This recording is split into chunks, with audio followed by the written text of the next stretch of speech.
Right, welcome back to the Kop TV. Genuinely speechless and numb. Totally numb at this point. What is it? 9 defeats in 12. 2 defeats in the Champions League. 7 defeats in the Prem.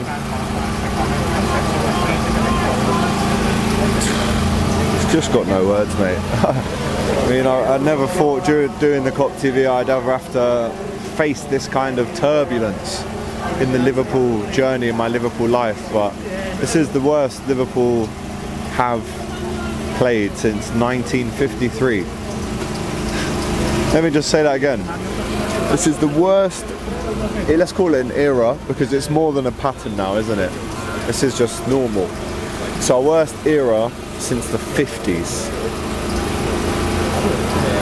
I don't want to be standing here. I don't want to be watching that. It was pathetic. It was painful. It's a punishment actually watching Liverpool at the minute, because you just know what the end outcome is. Let me try and break it down. We're not very good at pressing.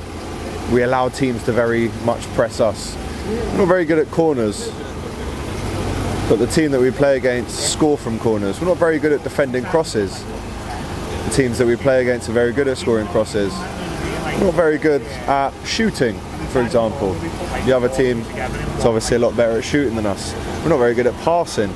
They pass it better than us. We're not very good at passion, desire, fight. They always outnumber us for that. We're not very good at stopping chances. The other team create a lot of chances against us. We're not very good at scoring goals. We're very bad when it comes to stopping goals. There's 10 goals conceded in 3 games. It's very simple. Whatever you need to win a football match, Liverpool are doing the opposite of it at the minute.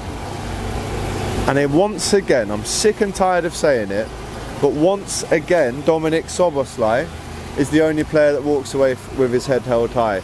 I actually want to, like Greg said, I want to just give him a hug and say, I'm sorry, bro. I'm sorry you have to put up with this. This isn't your fault. You're doing your bit, but no one else is.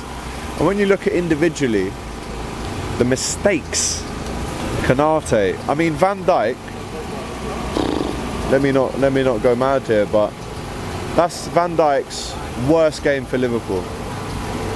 The handball is nothing short of laughable, and I had a great viewpoint of that. I was in 105 in the Kop tonight, and if I'm honest, it was pure desperation, him asking the referee for a foul on him.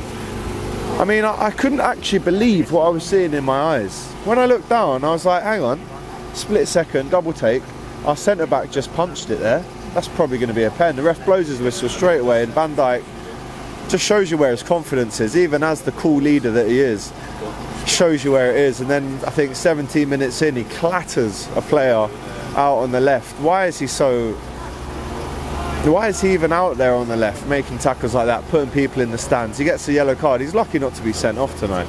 It's the worst. And you know me, I'm the biggest fan, I'm the biggest supporter of Liverpool and Virgil van Dijk. I'll always back the boys, but I can't defend that, what Virgil has given us tonight. I cannot defend that. A handball, and then he's almost, it's just shocking. It's absolutely shocking from the captain. Konate, you know, he doesn't press. He makes the mistake for the 3rd goal. Kirkes, listen, he might be a few sandwiches short of a picnic. He might not be the sharpest tool in the box, but at least he put in a fucking shift tonight. He almost scored at the end. Listen, I'd still choose Robertson over him, but I'm looking at him and going, him and Sobo are the two that can walk away and go, do you know what? You're actually not that great, but tonight at least you tried. Can I say all of you tried tonight? Absolutely not. Right back tonight, Curtis Jones, very, very safe, cuts inside, plays it back all the time. I don't mind the playing out from the back thing, but when the other team are so onto it, and they're almost looking at you as if to say, go on, play out from the back, we'll press you and we'll make it really uneasy for you. We played into their hands tonight. The midfield, McAllister, fallen off a cliff this season. I've seen milk turn into cheese quicker than him running back tonight. Gave it away countless times. Ryan Gravenberch, again, is Mr. Dependable. He's fallen off a cliff. And obviously the injuries, you know, we're not allowed to bring on a Verts from the bench to try and change things up creatively, but in that midfield tonight, again, Szoboszlai, the only one that was pressing or exerting himself, breaking a sweat. And then up front, Cody Gakpo, Mr. Predictable, cuts inside, hates the overlap. How narrow were Liverpool tonight? Every time we get it out wide, Kerkez either makes that overlapping run and he's not found, or he's underlapping, and we box ourselves into we're playing within the 18-yard box, just squeezing in 10 players within the 18-yard box, and that's worrying as well. I know we talk about the Kop team, and we obviously, you know, we'll compare it to this, but you had Mane and Robertson, you had Trent and Salah, you had such a great partnership when it come to cutting it back, whipping it in, go wide, and then obviously go narrow with the cutbacks, the overlaps, and no one wanted to do that tonight. It was so predictable, you could see what was going to happen. Gakpo can't beat his man, Salah can't beat his man, and then, you know, through the middle, Ekitike. And then through the middle, Ekitike, you know, huffed and puffed tonight, but again, he couldn't put any chances away. Gets injured as well. Alexander Isak comes on, has a couple of shots at goal, stands around with his hands on his hips half the time, looking like he's run the marathon. Chiesa came on and ran about a bit. Cool, that's good. Yeah, fantastic. I thought Robertson could have come on maybe at some point, but again, Kerkez is probably having one of his better games. But to concede 4 goals to a team that beat us last year 3-2, fair play to PSV. What can I say? They all they had to do is look at the various blueprints that we've allowed to be leaked about how to beat Liverpool. Go see what Palace did. Go see what Forest did. Go see what United did. So easy for them tonight to score 4 goals at Anfield. 4 goals at Anfield, man. Like I said, numb. You heard what the people have said on the fan cams tonight. They've asked for the manager to go. What do you guys think at home? And if you are one of the slot outers at this stage, what is the solution? When does that happen? And who would you want to bring in? I mean, I'm not totally at that stage yet. And I'm amongst a lot of people in the Kop that sang "We Love You Liverpool, We Do." We sang "You Never Walk Alone" towards the end, because we almost know that. Honestly, the feeling of numbness, of just pure deflation. Heartbreak's horrible, isn't it? It's the worst pain out there, but this is up there for me. It's just absolutely shocking. It's disgusting. There's no fight, there's no passion, there's no urgency, there's no connections between any of these players at the minute. There's no clinicalness, there's no press. How bad are we at pressing? How good were they tonight all over the pitch? And they totally deserve to win. And once again, I'm standing outside Anfield after another heavy defeat for Liverpool. How long does Slot have left?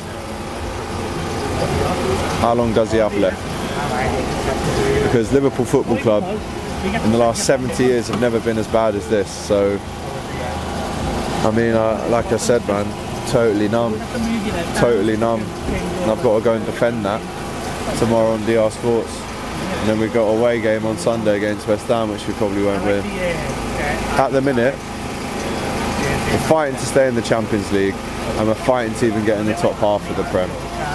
So, look, we've got no energy. It's absolute punishment watching that. I don't know why I do it at the minute. But of course we know why we do it, because we support this team and we back them and we believe in them, but we have to have something to believe in. At the minute there is nothing. So that's my thoughts, guys. Smash that like button, get your comments in. Match preview for West Ham tomorrow. And we try and do something that isn't a massive heavy defeat. But the blueprint's there to beat us. West Ham, if you want 3 points at home, bit of a confidence booster, no problem. You'll probably get it. Outside the Kop. Outside the Kop, the stand that makes us all so passionate Reds and gives us the nucleus of belief in this football club. I'm standing outside it and I've got absolutely no belief in this team at the minute. This is probably the worst I've felt after a defeat at Anfield, minus the Man United and the Real Madrid 5-2. This is probably the most deflating game I've ever experienced. Anyway, what more can we do? Let me know your thoughts in the comments. Take care.